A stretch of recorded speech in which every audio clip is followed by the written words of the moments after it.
Análisis Viva, el primer podcast en español donde los analistas económicos más reconocidos se dan cita para revisar lo más relevante en materia económico-financiera en México y el mundo.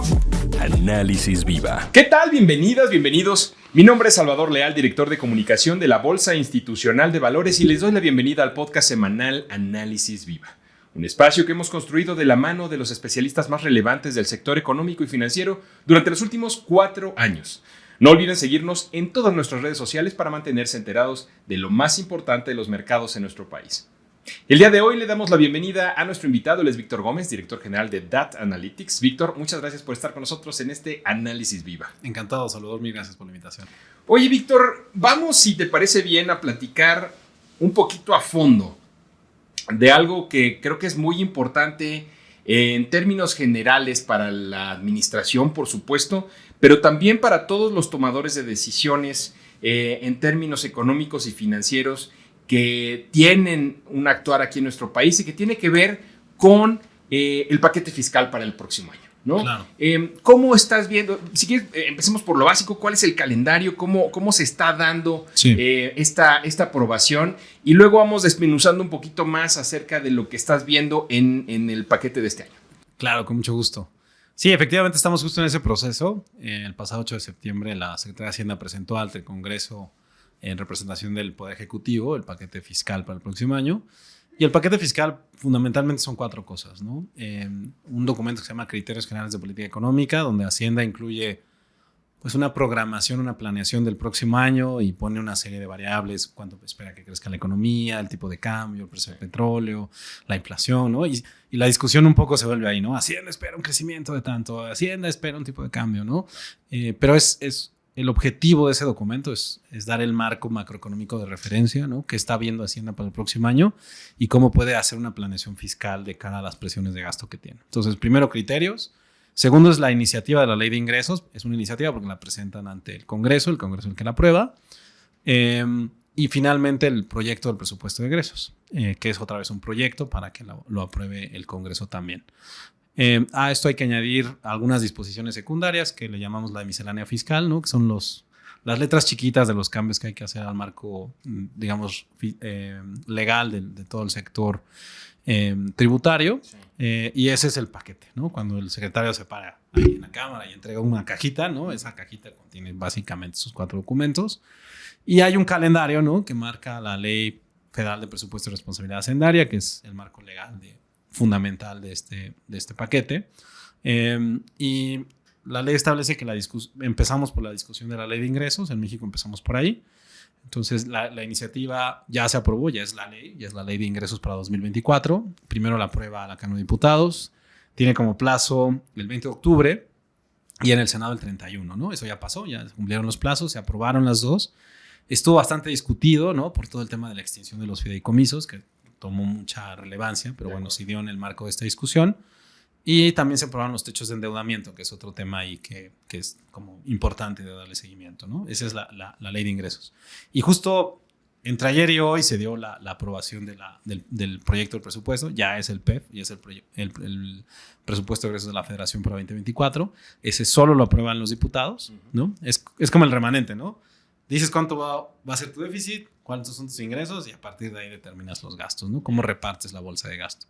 Y eso se aprobó esta semana, ¿no? Y ya está. Había algunas reservas por el tema de los fideicomisos que se extinguieron, cómo se va a asignar ese presupuesto. Destacó, como ya hemos visto en medios, que no hubo alguna asignación presupuestal específica para el tema de la atención a Guerrero, ¿no? Ya todo el tema del huracán Otis. Pero bueno, eso no quiere decir que no vaya a haber recursos, simplemente que no haya alguno etiquetado específicamente para eso.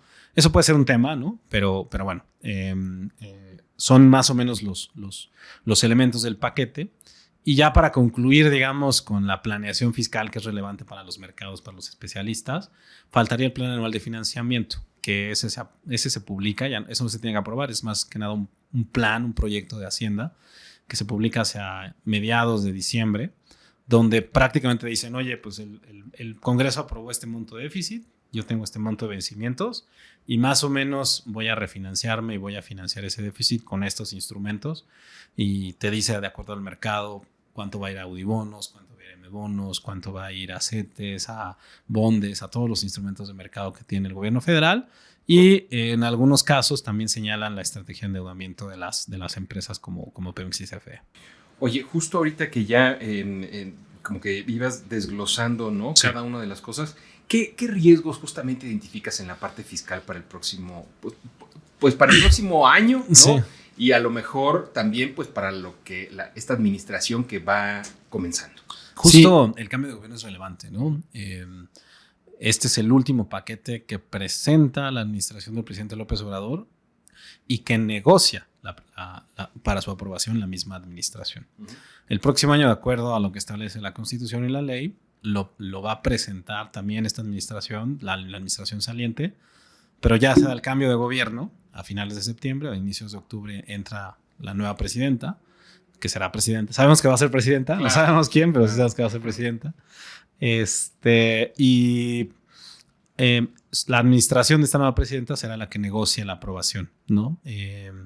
Los calendarios cambian un poquito de acuerdo a lo que señalamos, se pegan un poquito hacia finales del año para que tengan tiempo de pues, negociar unos meses y será entonces cuando esta administración nueva sea la que apruebe el presupuesto, ¿no? O la que busque la aprobación con un Congreso nuevo además, ¿no? Porque también hay renovación del Congreso. Entonces, dado eso, creo que lo más interesante es la trayectoria que se espera para el déficit público. El déficit, para decirlo de una manera muy sencilla, es esta necesidad de recursos que reconoce el gobierno federal, que tienen que venir de deuda, ¿no? De deuda de mercado, de pedir prestado para financiar parte del gasto. Sí. Y llama la atención por dos razones. Primero, porque es un número bastante alto en proporción del PIB.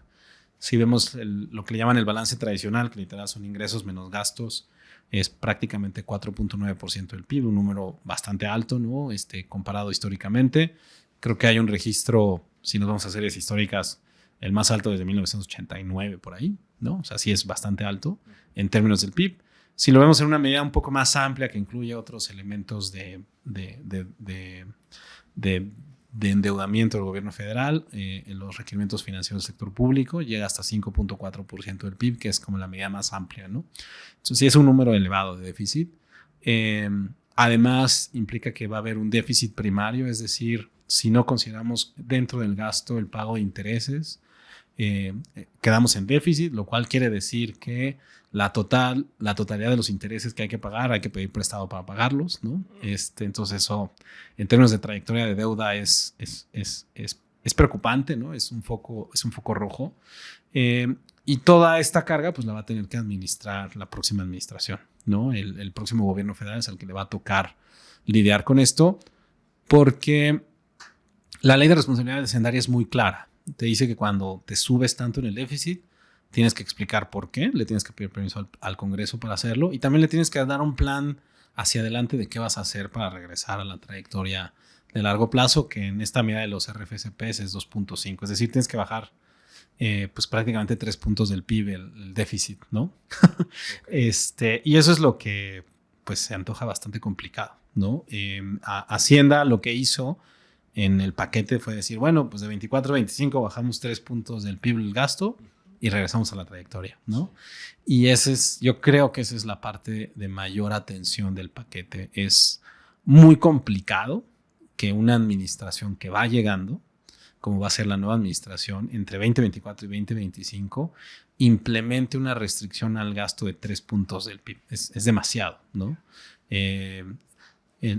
A finales del sexenio anterior, hacia finales de 2018, hubo un plan de consolidación fiscal que duró prácticamente 3 años y el gasto se redujo alrededor de 2 puntos del PIB en un horizonte de 3 años y fue un recorte doloroso, ¿no? Luego, esta administración ha restringido el gasto en muchas áreas, ¿no? Sabemos de la política de austeridad en algunos casos, ¿no?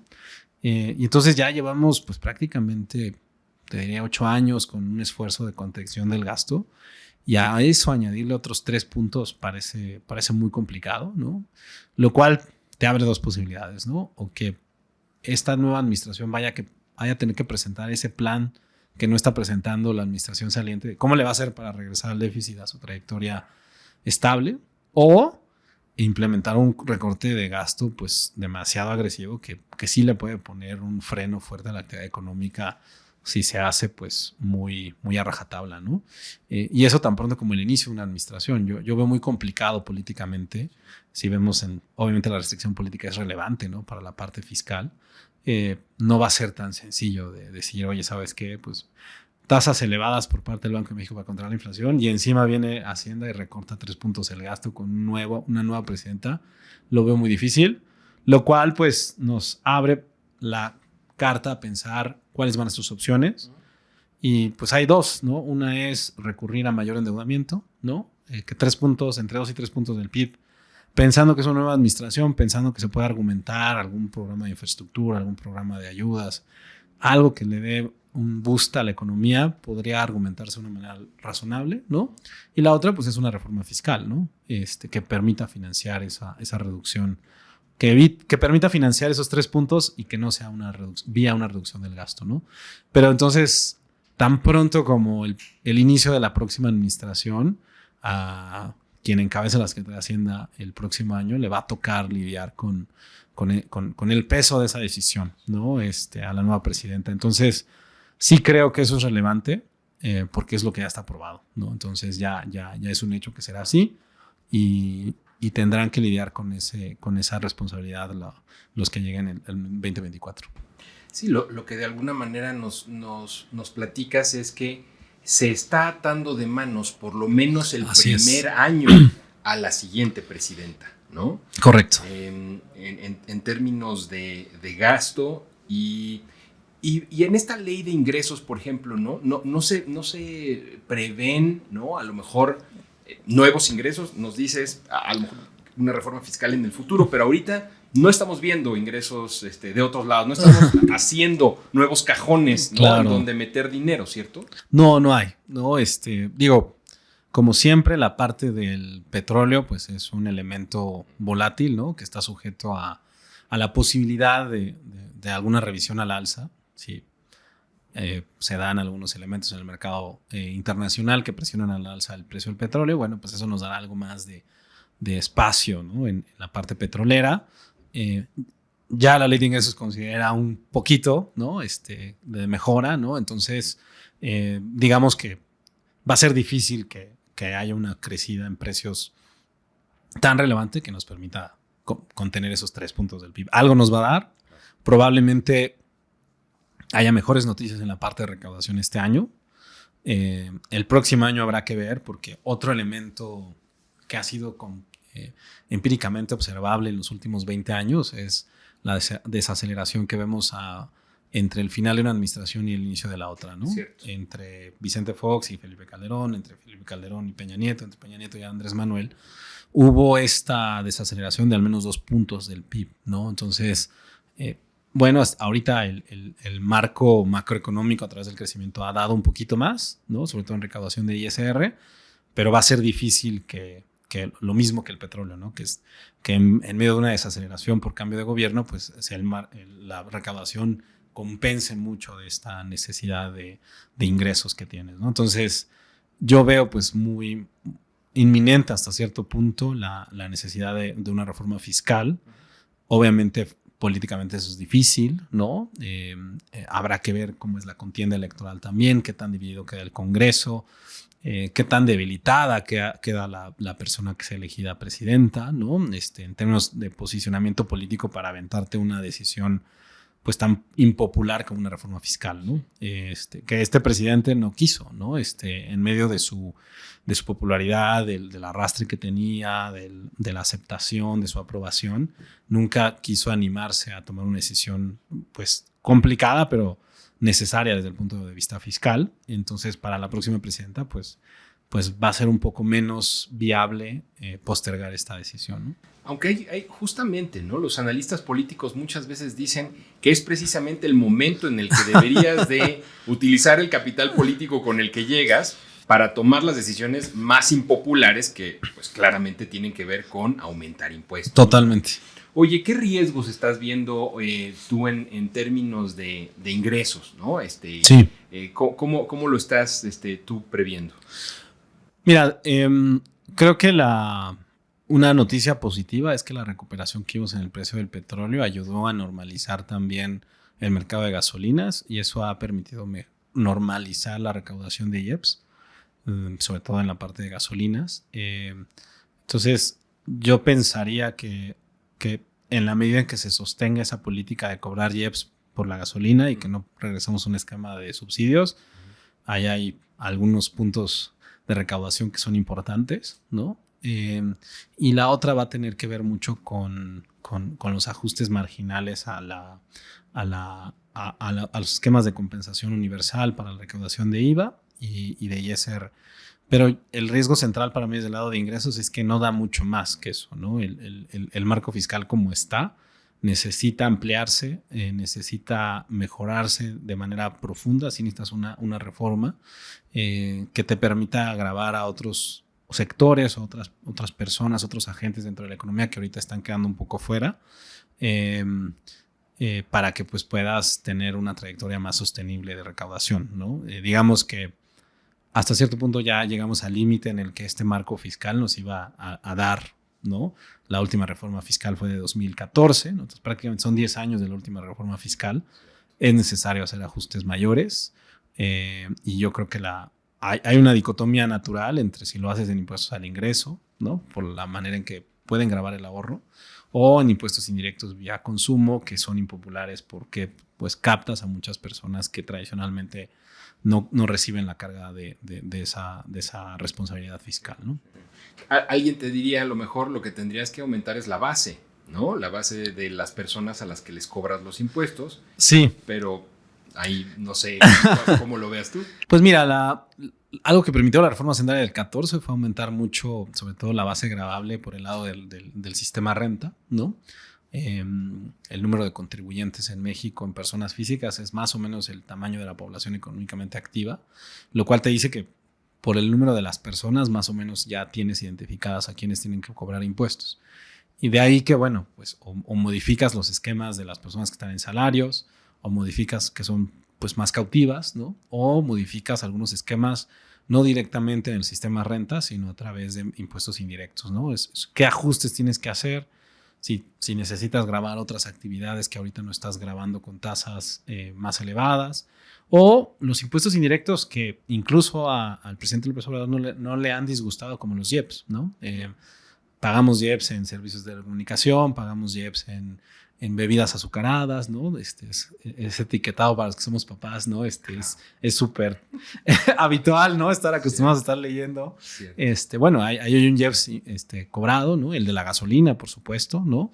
Entonces, ese tipo de impuestos que además van muy en línea con lo que hoy se está haciendo en términos de impuestos verdes, impuestos para corregir, digamos, externalidades negativas, pues es una alternativa, ¿no?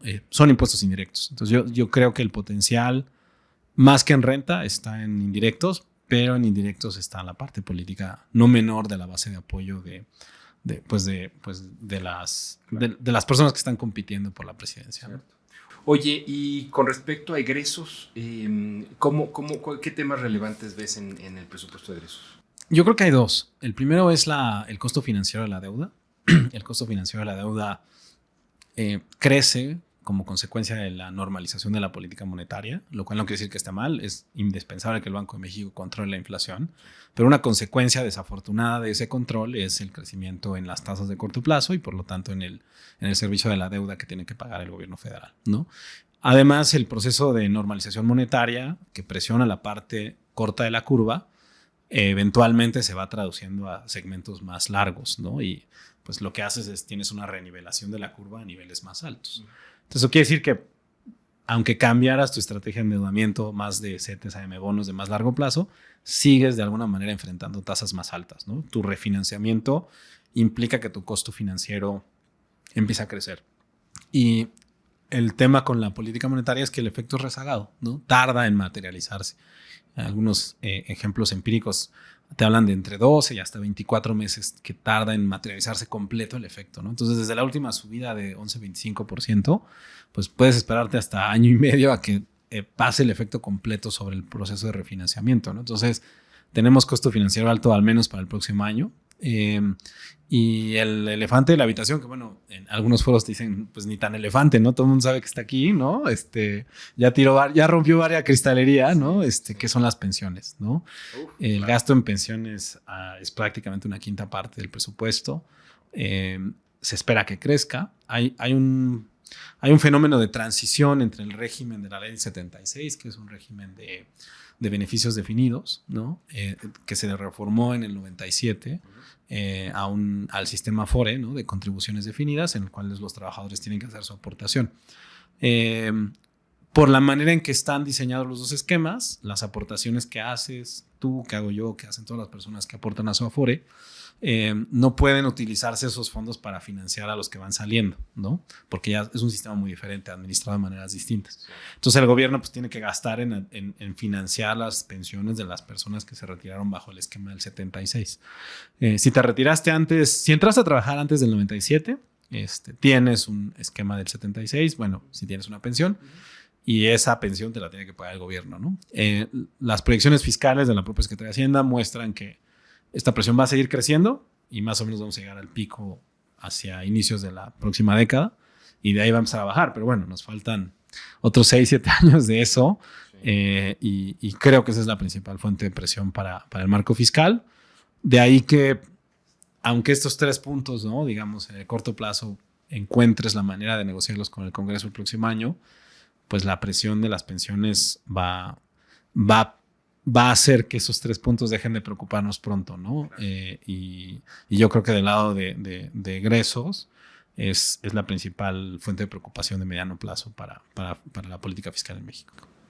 Yo la verdad es que tenía mucho interés en platicar contigo porque por tu experiencia laboral recuerdo que conoces bien estos temas, sí, ¿no? Sabes de temas presupuestales desde la parte del gobierno federal y lo hemos platicado en otra ocasión. Hay muy pocas personas que saben de verdad cómo funciona el tema del presupuesto del gobierno federal, sí, ¿no?